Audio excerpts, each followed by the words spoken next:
रायगड, महाराष्ट्रासह देश विदेशातील ताज्या बातम्या पाहण्यासाठी मॅक्स इंडिया लाईव्ह चॅनलला सबस्क्राईब करा आणि बेल आयकॉन दाबायला विसरू नका.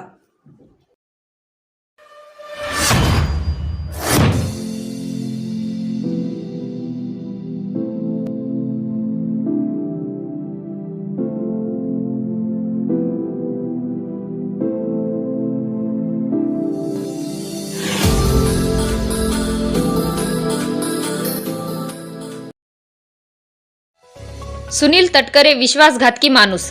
राजकीय जन्म झाल्यापासून तटकरेंनी सर्वांचाच विश्वासघात केलाय. अनंत गीते यांची सुनील तटकरेवरती जोरदार टीका. रायगडमध्ये निवडणुका आधीच राजकीय शिमगा. अनंत गीते राजकारणापोटी शरद पवारांचे पाय धरतात. सुनील तटकरे यांचा अनंत गीतेंवर हल्लाबोल. लोकसभा निवडणुका जसतशा जवळ येऊ लागल्या आहेत तसतसे रायगड जिल्ह्यातील राजकीय वातावरण गरम होत असल्याचे चित्र निर्माण झाले आहे. उद्धव गटाचे नेते आणि लोकसभेचे उमेदवार अनंत गीते यांनी राष्ट्रवादीचे प्रदेशाध्यक्ष खासदार सुनील तटकरे यांच्यावरती जोरदार हल्ला चढवला. सुनील तटकरे म्हणजे विश्वासघातकी माणूस. बॅरिस्टर अंतुलेपासून शेकापसह ज्यांनी त्यांच्या घरात सर्वच राजकीय ऐश्वर्य दिले त्या शरद पवार यांचा देखील त्यांनी विश्वासघात केला. असा विश्वासघात माणसाला रायगडची जनता या निवडणुकीत धडा शिकवेल अशा शब्दात टीका केली. तर अनंत गीतेच्या टीकेवर खासदार सुनील तटकरे यांचेही प्रतिउत्तर दिले. अनंत गीतेंचे लोकसभेला मला आव्हान आहे असं मी मानतच नाही. शरद पवार यांच्यावर टीका करताना अनंत गीतेने पाठीत खंजीर खुपसणारे नेते असं बोललेले होते. उद्धव ठाकरे मुख्यमंत्रीपदी शरद पवारांच्या आशीर्वादाने बसले होते. हेच अनंत गीते राजकीय कारणास्तव शरद पवारांचे पाय धरतात. महायुतीने ठरवलं ही जागा राष्ट्रवादी पक्षाने लढवावी. निवडणूक लढण्यास माझी तयारी आहे. घोडा मैदान जवळ आहे असे तटकरे यांनी म्हटलंय.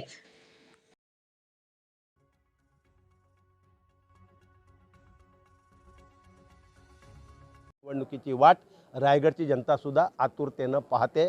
रायगडच्या जनतेला विश्वासघातक्याचा सूड उगवायचं आहे की त्याने कोणाकोणाबरोबर विश्वासघात नाही केला.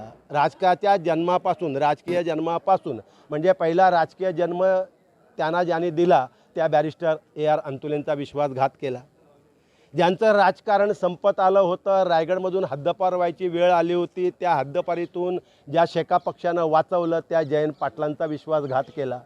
आणि ज्या शरद पवारांनी त्यांना राजकीय नेते दिलं, राजकीय जन्म दिला, अख्ख्या घराण्याला त्यांच्या कुटुंबाला राजकारणाच्या शिखरावर नेऊन बसवलं त्या शरद पवारांचाही त्यांनी विश्वासघात केला. आणि म्हणून मग अशा या विश्वासघातक्याला धडा शिकवण्याची वाट रायगडची जनता पाहते आहे. कारण हा रायगड आहे छत्रपती शिवाजी महाराजांच्या हिंदवी स्वराज्याची राजधानी असलेला हा रायगड. या रायगडनं त्याही वेळेला बेईमानी खपवून घेतली नाही, त्यावेळेला गद्दारी खपवून घेतली नाही, त्यावेळेला फितुरी खपवून घेतली नाही. आणि आतासुद्धा रायगड ही गद्दारी, ही बेईमानी, ही फितुरी खपवून घेणार नाही. या विश्वासघातक्यांना धडा शिकवण्याकरता रायगडचा मतदार आतुर आहे. गीतेंजींचं लोकसभेला आव्हान आहे असं मी मानतच नाही. त्यांच्या इतकं मी पण राजकारणामध्ये वाटचाल केलेली आहे. ते ज्या वेळेला राजकारणात आले मुंबई महापालिकेच्या त्यापासून मी पण विधानसभेच्या राजकारणात आलेलं आहे. त्याच्यामुळे माझा अनुभव काय त्यांच्यापेक्षा कमी असं काय मानण्याचं काही कारण नाही. शब्दप्रयोग कुणी कोणाच्याबद्दल काय करावे हा प्रत्येकाचा भाग आहे. याच आनंद गीतेंनी शरद पवार साहेबांवरती टीका करत असताना पाठीत खंजीर खुपसणारे नेते म्हणून त्यांनी बोलले होते. त्यावेळेला राज्यात उद्धव ठाकरे मुख्यमंत्री शरद पवार साहेबांच्या आशीर्वादातून बसले होते. उद्धव ठाकरेंच्या भूमिकेला छेद देणारे अनंत गीते आज राजकीय कारणासाठी ज्याला शरद पवार साहेबांचे पाय धरतात त्याला 2 वर्षापूर्वीच रानवलीच्या सभेमध्ये त्यांनी काय बोलले होते त्याचं त्यांनी आठवावं. अंतुले साहेबांची आज स्तुती करतात. त्याच अंतुले साहेबांच्या बद्दल अत्यंत गलिच्छ भाषेमध्ये 2009च्या लोकसभेच्या निवडणुकीमध्ये त्यांनी काय प्रचार केला होता, काय पद्धतीने भाषा वापरली होती हे रायगडला जनतेला त्या ठिकाणी माहिती आहे. त्यामुळे होऊन जाऊ द्या, आगामी निवडणुकी होईल त्यावेळेला.